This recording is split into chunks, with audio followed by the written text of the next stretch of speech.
Leonardo da Vinci nació el 15 de abril de 1452 en Vinci, una localidad de Florencia, Italia. Durante los primeros años de su vida, Leonardo da Vinci logró aprender a leer, escribir y un poco de aritmética, pero comenzó a interesarse por la naturaleza.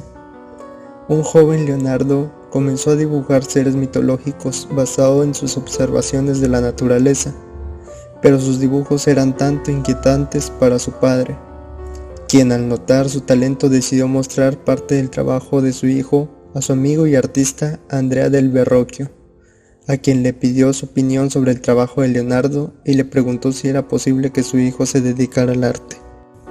En 1469, Leonardo logró ingresar como aprendiz del taller de Verrocchio, donde adquirió conocimientos sobre las técnicas de dibujo, pintura, bases de química, así como diferentes técnicas de grabado y escultura.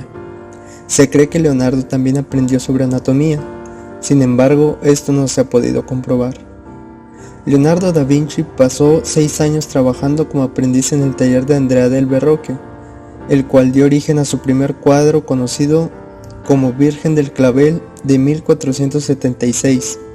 2 años más tarde, Da Vinci logró convertirse en un pintor independiente y se mudó a Milán en 1482.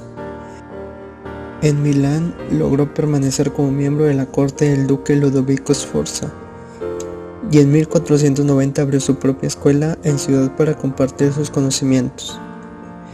Para 1494, el convento de Santa María delle Grazie invita a Leonardo da Vinci a pintar un mural, el cual sería reconocido como una de las obras más importantes de Da Vinci, La Última Cena, en la cual trabajó desde 1495 a 1497, pintura mural para el refectorio del monasterio de Santa María delle Grazie, Milán. Además realizó otras pinturas, dibujos y modelos para la cúpula de la Catedral de Milán. Poco tiempo después, Leonardo se trasladó a Venecia, donde trabajó como ingeniero militar, creando sistemas de defensa para la protección de la ciudad ante los ataques turcos. Su mayor encargo fue el monumento ecuestre en bronce a tamaño colosal de Francesco Sforza, padre de Ludovico, para su ubicación en el patio del castillo sforzesco. Sin embargo, en diciembre de 1499, la familia Sforza fue expulsada de Milán por las tropas francesas.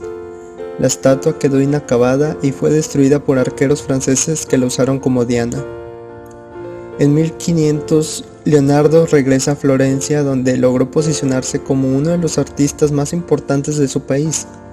En 1502 comenzó a servir a César Borgia, duque de Romaña, hijo del Papa Alejandro VI.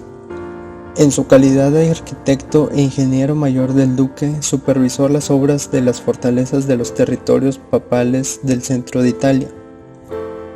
En 1503 fue miembro de la comisión de artistas encargados de decidir sobre el adecuado emplazamiento del David de Miguel Ángel, y además ejerció de ingeniero en la guerra contra Pisa. Entre los años 1503 y 1506, Leonardo realizó varios retratos, de los que solo se conserva una pintura, y que para muchos es su obra más grande y mundialmente conocida, la Mona Lisa, y que tal parece que Leonardo sentía una gran predilección por esta obra, ya que la llevaba consigo en sus viajes. Leonardo da Vinci revoluciona el arte en un momento en que venimos del Renacimiento, donde estamos hablando, venimos de la Edad Media, donde estamos hablando de una representación y un uso de la imagen netamente religiosa, pero solo es expresar hechos más no sentimientos. Leonardo da Vinci aprende desde el taller con Verrocchio a observar. Y esto es un tema súper importante porque a partir de la observación él empieza, digamos que yo creo que Leonardo da Vinci no pretendía dejar sus grandes obras maestras, sino experimentar. Y entonces allí, experimentando, hace una gran técnica que le debemos a él como el esfumato, técnica que permite dar profundidad y también permite dar sensaciones y sentimientos. Entonces hace que la pintura se vea muchísimo más orgánica. A pesar de que no estamos hablando de cantidades, atribuidas a él tenemos alrededor de más o menos unas 12 obras. Esto hace el esfumato, la forma de representación, manejo de la perspectiva, a partir de la observación, hace que sea revolucionario el trabajo de Leonardo da Vinci. Entre 1506 y 1513, Da Vinci regresó a Milán y después se mudó a Roma, donde no logró destacar, puesto que la gran influencia caía sobre Rafael y Miguel Ángel. Desde 1514 y 1516, Leonardo vivió en Roma. Se alojaba en el Palacio del Belvedere en el Vaticano, ocupándose fundamentalmente de experimentos científicos y técnicos. En la parte científica se puede ver su interés por los estudios anatómicos del cuerpo humano, basados en las autopsias de cadáveres que realizaba, a pesar de que esta práctica estaba prohibida en el siglo XV. Se cree que pudo diseccionar unos 30 cadáveres con los que dibujó con detalle y claridad gran parte de los órganos del cuerpo. Una de las facetas que quizás desconocemos más de Leonardo da Vinci es su faceta como anatomista. Él ya en el siglo XV, época en la que vivía, incursionó en estudios anatómicos, realizando muchos bocetos de cómo es o cómo funcionaría el cuerpo humano. Para trabajar o para estudiar anatomía, Leonardo diseccionaba cadáveres, para ello los exhumaba, lo cual era prohibido en esa época. Sin embargo, la importancia que para él tenía el entender el funcionamiento del cuerpo humano lo llevó a realizar tales estudios, incluyéndose entre sus bocetos de mujeres embarazadas, formas de cómo se ubicaba el feto. Aunque decimos que estas formas, medidas, no son reales ahora, sí tenemos un referente muy cercano y muy aproximado ya en el siglo XV de estudios anatómicos que tienen siglos posteriores de adelante. En 1516, Leonardo da Vinci se traslada a Francia, donde pasó los últimos años de su vida. El 23 de abril de 1519, redactó testamento del notario, manifestando su deseo de ser enterrado en la iglesia de Saint Florentin, con una ceremonia fúnebre acompañado de capellanes y frailes menores, así como 60 personas pobres, cada uno con una antorcha. El 2 de mayo del mismo año, Leonardo da Vinci falleció a la edad de 67 años, después de pasar una larga temporada enfermo. Fue enterrado en el claustro de la iglesia de Saint Florentin. Sin embargo, 50 años más tarde se violó la tumba y sus restos fueron esparcidos durante la lucha religiosa entre católicos y hugonotes.